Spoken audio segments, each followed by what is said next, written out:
Me llamo Lourdes, tengo 28 años, y en Nochebuena tuve que llamar a la policía para que me dejaran entrar a mi propia casa. Durante años, creí que lo peor que me había pasado era perder a mi mamá cuando era niña. Después, entendí que también duele que tu propio padre empiece a tratarte como una visita incómoda en la casa donde creciste. Trabajo como programadora en una empresa de tecnología en Ciudad de México y vivo en un departamento rentado en la colonia Narvarte. No es enorme, pero es mío en el sentido que más me importa, ahí nadie me hace sentir de más. Mi mamá murió cuando yo tenía 11 años. Durante los 2 años siguientes fuimos solo mi papá y yo. En ese tiempo estábamos muy unidos. Él era todo lo que me quedaba. Y yo, ingenuamente, creía que también era todo lo que él tenía. Luego conoció a Martha. Mi papá se llama Roberto. En esos años, tenía un puesto directivo en una empresa grande y era correcto hacia afuera. Hablaba poco, se vestía bien y todos lo describían como responsable. Por eso me costó aceptar que, dentro de la casa, podía ser tan débil. Se casaron cuando yo tenía 13 años. Martha se mudó a nuestra casa en Coyoacán con sus 2 hijas, Maribel y Verónica. Las 2 eran un poco mayores que yo. Maribel tenía 15 y Verónica 14. Desde el momento en que cruzaron la puerta, todo cambió. Martha tomó el control de la casa como si siempre hubiera sido suya. Cambió muebles, pintó habitaciones, compró cortinas nuevas, guardó fotos de mi mamá en cajas, puso reglas distintas. Mi papá aceptó todo sin discutir.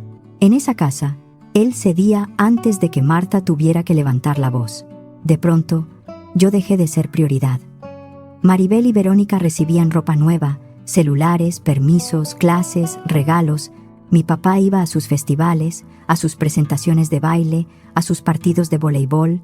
En cambio, se le olvidaban mis ferias de ciencias, mis juntas con maestros, mis concursos.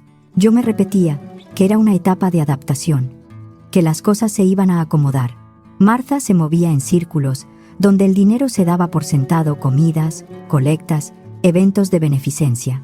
Con el tiempo dirigió un patronato pequeño, y a mi papá parecía gustarle esa vida donde todos fingían que todo estaba perfecto. Cuando Maribel terminó la preparatoria, mi papá y Martha le pagaron la carrera en el Tecnológico de Monterrey, sede Monterrey, colegiatura completa, renta, comida, transporte, gastos personales, todo. 2 años después, Verónica entró a la Universidad Iberoamericana en Santa Fe. Otra vez lo mismo: colegiatura, departamento compartido, libros, computadora y dinero para sus gastos. Nunca escuché a mi papá decir que era demasiado. Luego me tocó a mí. Tenía 18 años y terminé la preparatoria con promedio alto. Me aceptaron en ingeniería en sistemas en una universidad privada de Ciudad de México, con beca del 70%. Yo solo necesitaba ayuda con el 30% restante. Mi papá me sentó en la mesa de la cocina una tarde. Martha estaba cerca, fingiendo que acomodaba unos papeles, pero escuchaba cada palabra. Lourdes, ya estás grande, me dijo. Tienes que aprender a resolver tu vida. Lo miré sin entender. ¿Qué quieres decir? Que deberías pagar lo que falta de tu carrera tú sola. Te va a servir aprender a ser independiente. Sentí que se me cerraba la garganta. Pero a Maribel y a Verónica les pagaron todo. Él suspiró, como si yo estuviera siendo difícil. Eso fue diferente. ¿Diferente por qué? A ellas les pagaron todo. Yo solo necesito ayuda con una parte. Martha cruzó los brazos. Mi papá ni siquiera me miró de frente. Algún día me lo vas a agradecer, dijo. Esto te va a formar carácter. No le agradecí nada.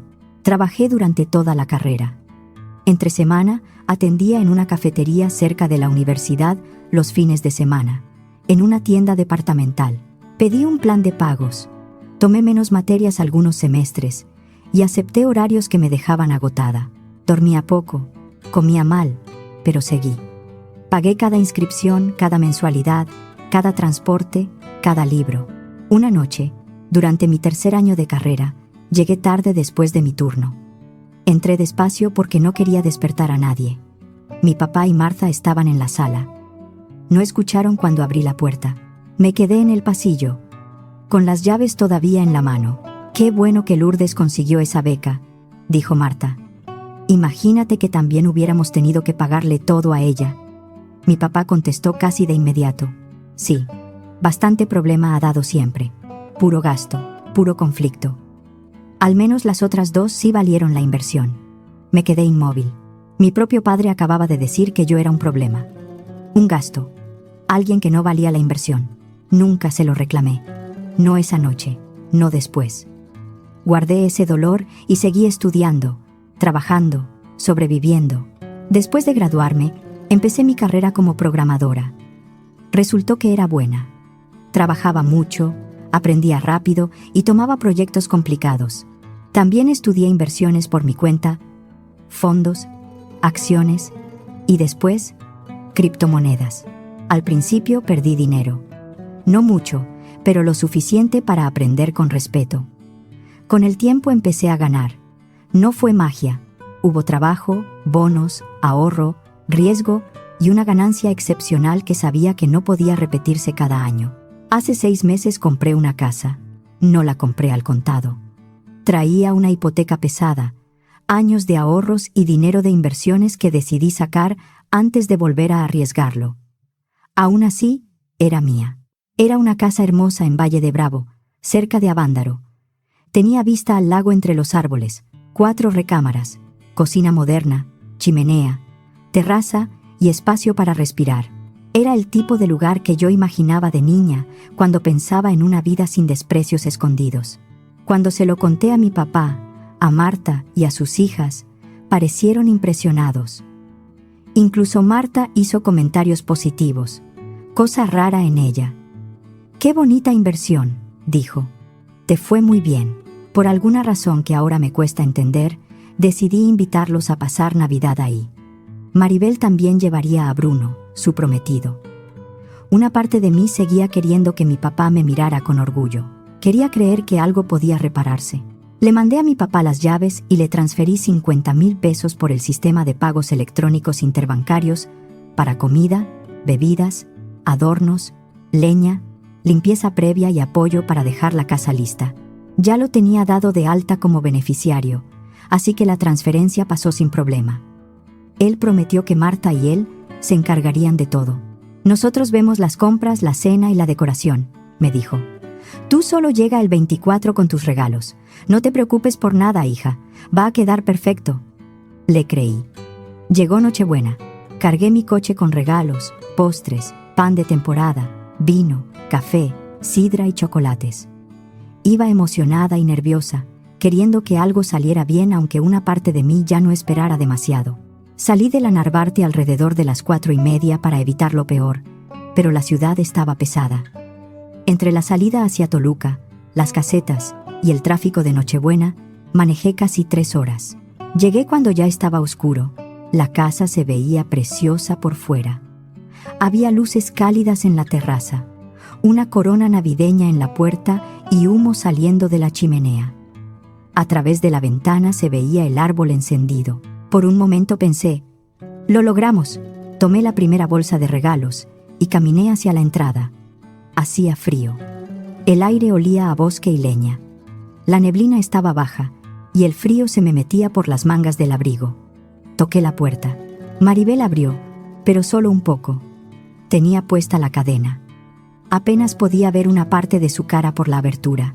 «¿Qué haces aquí?», preguntó. Pensé que estaba bromeando. «¿Cómo que qué hago aquí? Es Nochebuena. Esta es mi casa». Maribel me miró con una tranquilidad que me dio miedo. «Decidimos que esta Navidad la vamos a pasar solo con la familia de verdad, sin ti». Desde adentro escuché risas. La voz de Marta, la risa de Verónica, mi papá diciendo algo entre dientes y la voz de Bruno. Sentí que el cuerpo se me enfriaba más que las manos. «Maribel, esta es mi casa. Yo la compré». Ella me interrumpió. «Adiós, Lourdes». Cerró la puerta en mi cara. Me quedé parada frente a mi propia entrada, con una bolsa de regalos en la mano. Mi casa. La que yo había pagado con años de trabajo. La casa a la que yo los había invitado. La casa que ellos habían preparado con mi dinero. Y me habían dejado afuera. Desde adentro se escuchaban risas, música navideña, platos y conversaciones cómodas. Todo pagado por mí. Respiré hondo. Guardé la bolsa de regalos en el coche. Saqué mi celular y llamé a la policía municipal. Cuando me contestaron, traté de hablar con calma. Buenas noches. Necesito apoyo en mi domicilio. Hay personas dentro de mi propiedad y me están impidiendo entrar. La operadora pidió detalles. Le di la dirección y le dije que tenía identificación, escritura digitalizada, contrato, comprobantes de pago y predial. Permanezca afuera y espere a los oficiales, me indicó. Volví al coche para no pasar más frío. Encendí la calefacción y miré hacia la casa.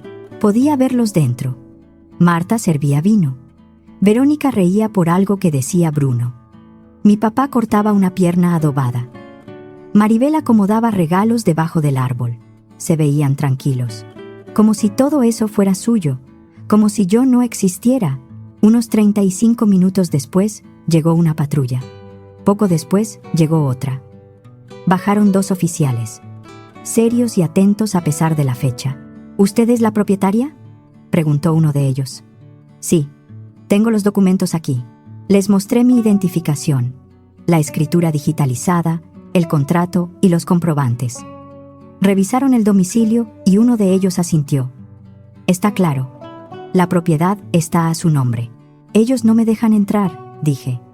Mi hermanastra me dijo que querían pasar Navidad solo con la familia de verdad. En mi casa. El oficial levantó las cejas, pero mantuvo el tono profesional. Vamos a hablar con ellos. Usted autoriza el ingreso si abren, ¿correcto? Sí. Los autorizo. Caminamos hacia la puerta. Los oficiales tocaron con fuerza. Golpes secos, firmes, de esos que no se pueden ignorar. Bruno abrió. Su rostro cambió en cuanto vio los uniformes.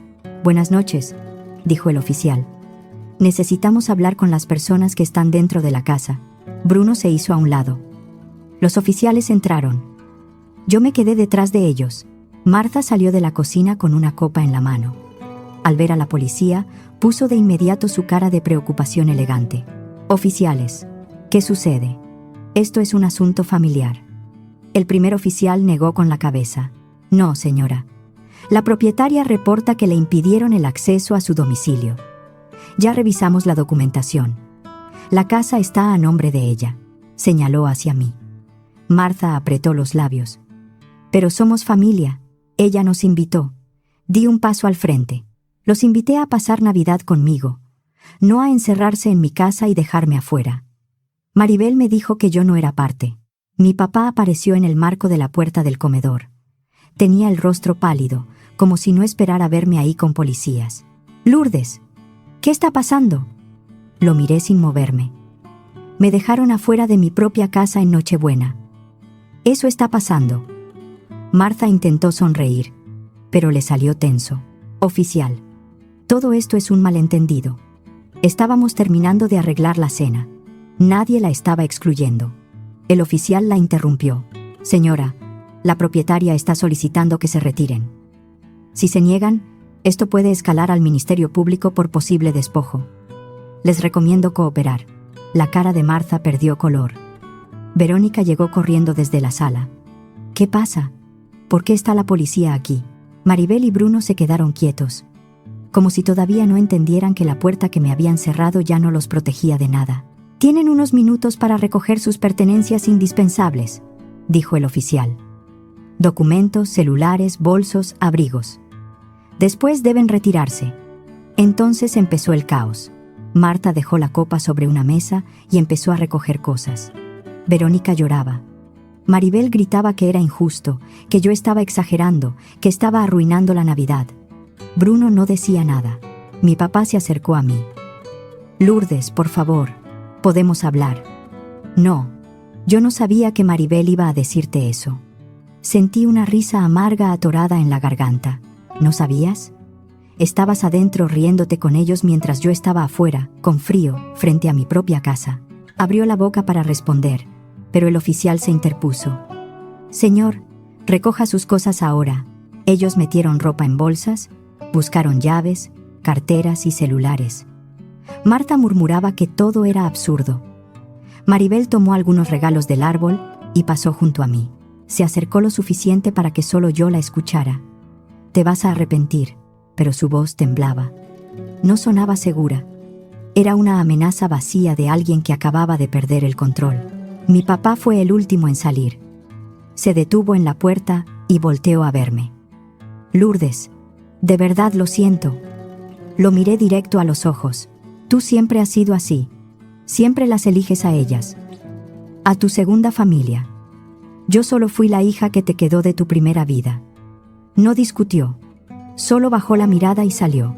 Los oficiales anotaron datos. Los acompañaron hasta sus coches y esperaron a que se fueran. Luego regresaron conmigo. Ya quedó, señorita. Si vuelven esta noche o intentan entrar, llame de inmediato. Les di las gracias. Se fueron. Por fin estaba sola. Entré a mi casa. El calor me envolvió apenas crucé la puerta. La chimenea estaba encendida. El árbol brillaba. La comida olía delicioso. Habían hecho un buen trabajo con mis 50,000 pesos. Dejé mis bolsas en el piso y me senté en el sillón. La casa quedó en silencio. Solo se escuchaba el fuego. Entonces vi algo entre los cojines del sillón. Un celular. Lo tomé y lo reconocí de inmediato. Era el teléfono de Marta. Lo había dejado en la prisa. La pantalla seguía encendida. WhatsApp estaba abierto en una conversación de Marta con sus amigas. Sabía que no debía mirar, pero el último mensaje hablaba de mí.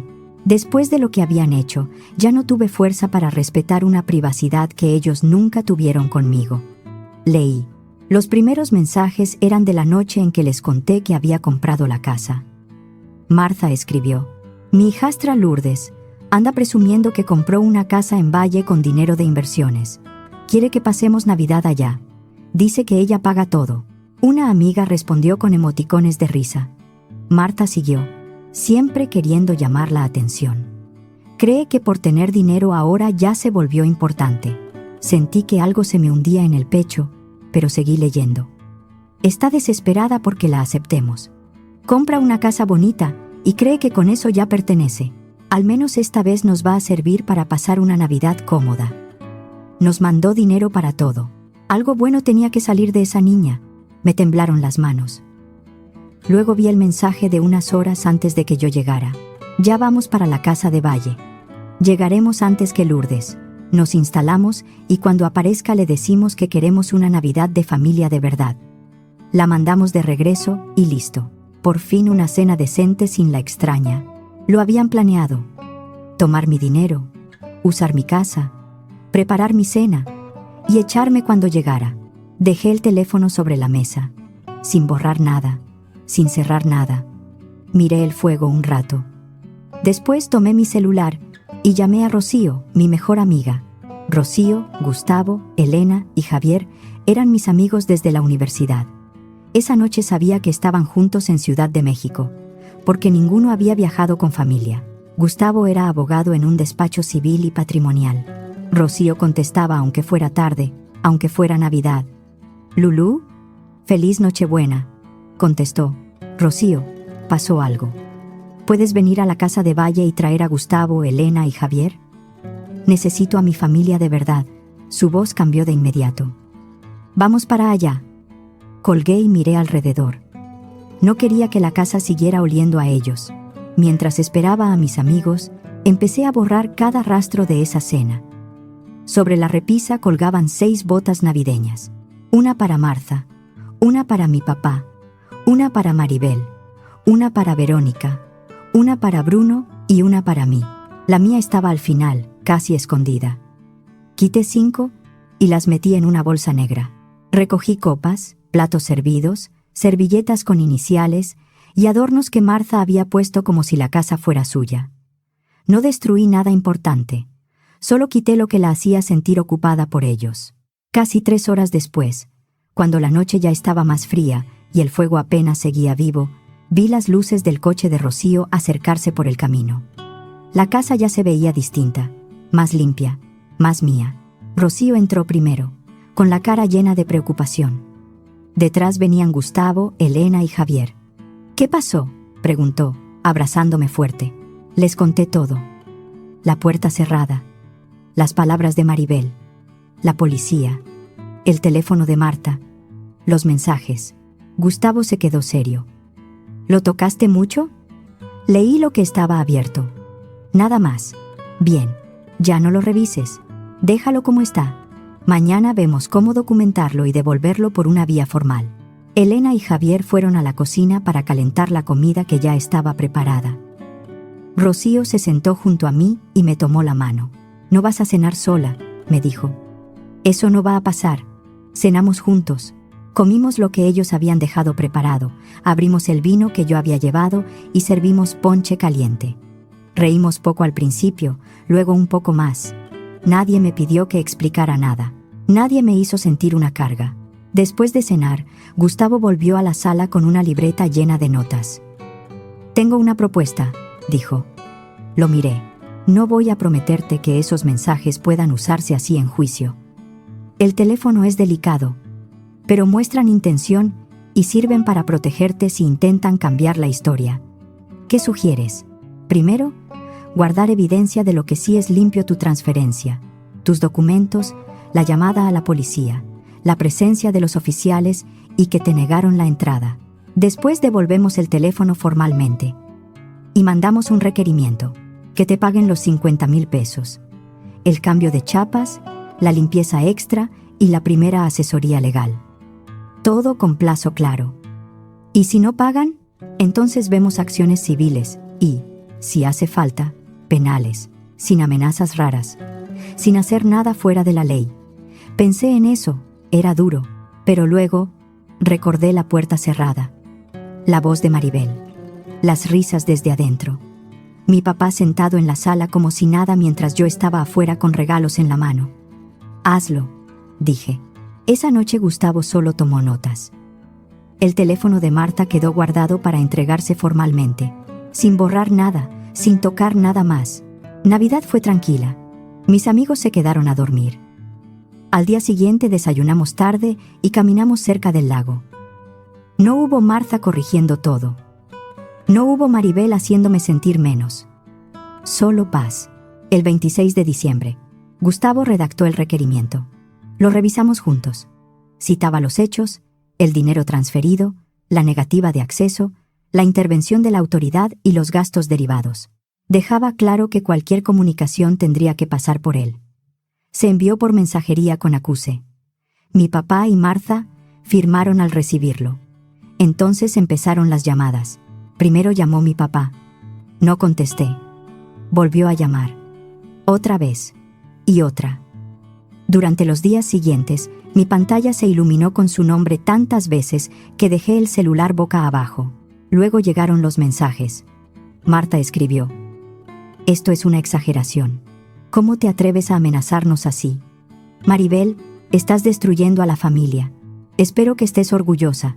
Verónica, por favor, podemos hablar. Esto ya se salió de control. Mi papá, Lourdes, contesta. Necesitamos hablar. Te lo pido por favor». Los mensajes cambiaron con los días. Al principio eran reclamos.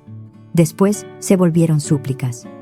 Marta pasó de llamarme malagradecida a pedirme consideración. Maribel pasó de sonar furiosa a sonar asustada. No respondía a ninguno. Finalmente mandé un solo mensaje a mi papá. A partir de ahora, cualquier comunicación conmigo será únicamente por medio de mi abogado. Te dejo sus datos. Incluí el contacto del despacho de Gustavo. Eso fue todo. El plazo de 7 días avanzó. Al 5.º día, Gustavo me llamó. Quieren reunirse. Están dispuestos a pagar. ¿Cuándo? Mañana. En mi oficina. 10 de la mañana. Ahí estaré. Esa noche, pensé en lo que quería decirles. Una parte de mí quería gritarle a mi papá cada olvido, cada ausencia, cada vez que eligió a Marta y sus hijas. Otra parte de mí solo quería terminar. Mi celular vibró. Era un mensaje de Maribel. «Por favor, no hagas esto. Podemos arreglarlo. Somos familia». Lo leí 2 veces. Luego lo borré.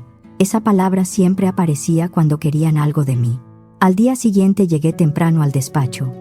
Era una oficina sobria, con paredes claras y olor a café recién hecho. Gustavo ya estaba ahí, con una carpeta lista. A las 10 en punto se abrió la puerta. Entró mi papá primero, luego Martha. Se veían mal, cansados, pálidos, con ojeras. Mi papá tenía las manos inquietas. Martha intentaba mantener su postura de siempre, pero se le notaba la tensión. Gustavo les indicó que se sentaran. Ellos quedaron frente a nosotros. «Vamos a empezar», dijo Gustavo. Recibieron la carta. Conocen la solicitud. Martha no aguantó. «Esto es chantaje». Gustavo ni siquiera parpadeó. «No, señora. Es un requerimiento formal».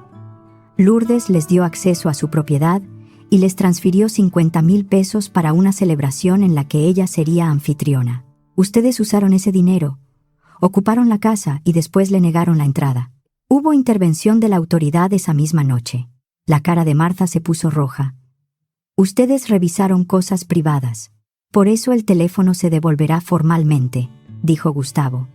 Y por eso este requerimiento no depende de ese teléfono. Depende de la transferencia, del acceso a la casa, de la negativa de entrada y de los oficiales que acudieron. Lo relevante es simple: aceptaron recursos para una celebración y después dejaron fuera a la propietaria. Mi papá metió la mano a su saco. Sacó un sobre y lo puso sobre la mesa. «Está completo», dijo en voz baja. «Los 50,000. Las chapas, la limpieza y los gastos legales que pidieron». Gustavo abrió el sobre, revisó los comprobantes y confirmó en su computadora la transferencia aplicada. «Correcto», dijo. «Queda recibido». Mi papá no levantaba la mirada. Gustavo cerró la carpeta. «Con esto se cierra este requerimiento. Pero Lourdes no quiere llamadas, visitas, mensajes ni presiones familiares fuera de este despacho. Si eso pasa, responderemos por las vías correspondientes». Mi papá asintió rápido. Martha no dijo nada. Tenía la mandíbula tensa. Entonces mi papá habló. «Lourdes, perdón. De verdad». Lo miré. «Te fallé», dijo. «Con la universidad, con tus concursos, con todo. Yo sabía que Martha te hacía a un lado y me callé. No porque no lo viera, porque fui cobarde». Martha volteó a verlo, incómoda.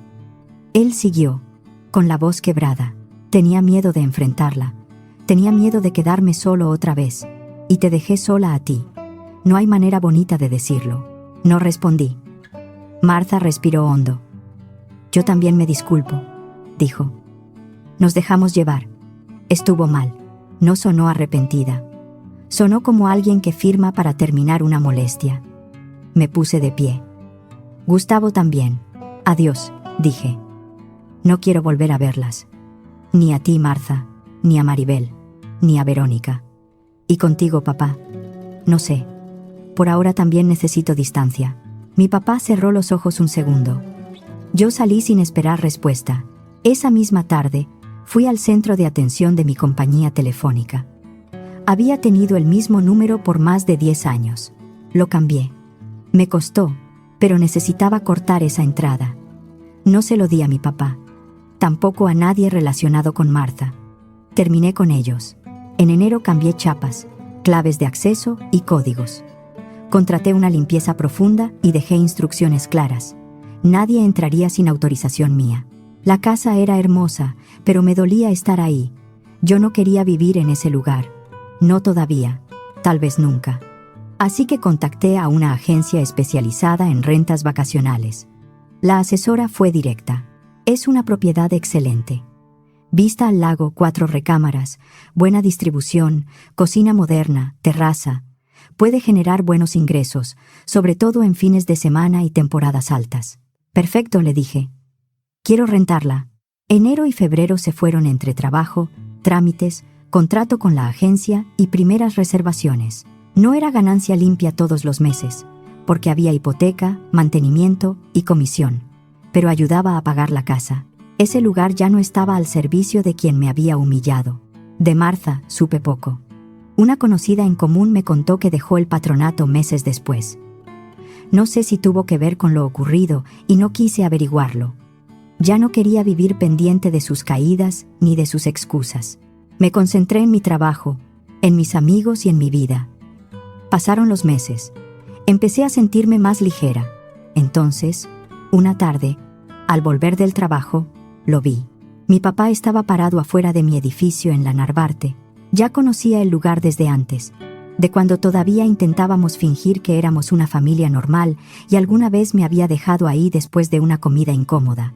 Estaba solo, con las manos en las bolsas del pantalón, mirando hacia la entrada. Mi primer impulso fue seguir caminando y fingir que no lo veía. Pero él levantó la mirada antes de que pudiera decidir. «Lourdes, por favor», dijo. «Solo 5 minutos. Es todo lo que te pido». Debí irme, pero había algo en su cara que me detuvo. Se veía roto de una manera que yo no le había visto antes. «No vuelvas a aparecerte aquí sin avisar», le dije. «Hoy te escucho porque yo decido hacerlo, no porque tengas derecho», asintió, avergonzado. «Aquí no», dije. «Hay una cafetería enfrente». Cruzamos la calle en silencio y nos sentamos en una mesa del fondo.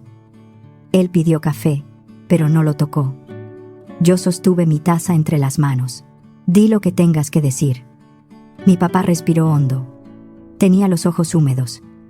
«Lo siento, Lourdes. Por Navidad y por antes. No dije nada. Yo debí ayudarte con la carrera. Debí ir a tus cosas. Debí parar a Marta desde el principio». Se limpió la cara con el dorso de la mano. «Escuché cosas que no debí permitir. Vi cosas. Y me hice tonto. Pensé que si no decía nada, la casa iba a estar en paz. Pero la paz era para ellos, no para ti». Sentí presión en el pecho, pero no hablé. Lo que dije esa noche, lo de la inversión. No tengo perdón. No porque no me acuerde. Me acuerdo. Y me da vergüenza. Sé que pagar lo que debíamos no arregla nada. Era lo mínimo. Lo de esa Navidad fue terrible, pero no empezó ahí. Yo te dejé afuera muchas veces antes. Tragué saliva. Él continuó. «No voy a pedirte que volvamos a ser familia como si nada. No voy a volver a buscarte en tu casa. Si quieres hablar conmigo, será cuando tú me escribas. Y si no quieres, voy a tener que aceptarlo». Me quedé callada mucho tiempo. Una parte de mí quiso abrazarlo, decirle que estaba bien, que ya pasó, pero no estaba bien. Y fingirlo no iba a ayudar a ninguno de los dos. «Acepto tu disculpa», dije al fin. Pero aceptar una disculpa no es lo mismo que perdonar. Perdonar toma tiempo, mucho tiempo. Él asintió. «No quiero volver a ver a Marta, tampoco a Maribel ni a Verónica. No son mi familia, nunca lo fueron. Lo entiendo.